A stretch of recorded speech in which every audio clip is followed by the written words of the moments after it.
چه لازم قصر و مال و زر اگر دانی سفر داری، نداری تو شیء آنجا از این دنیا گذر داری. نکردی صحبتی نکو، نخواستی کمک به کس، خزان گشت عمر انسانی چرا مسلم گریزانی. خزان گشت عمر انسانی چرا مسلم گریزانی.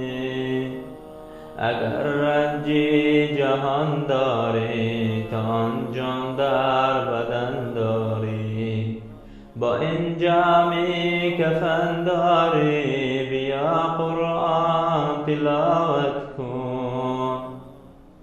اگر دنیا همین باشد سرشتی ما چنین باشد. اگر دنیا همین باشد سرشتی ما چنین باشد. با این درد و علم باشد بیا مسجد عبادت کن.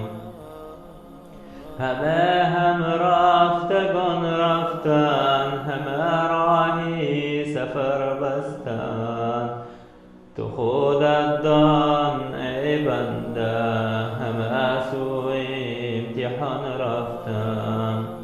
تو خودت دان ای بنده همه سوی امتحان رفتن.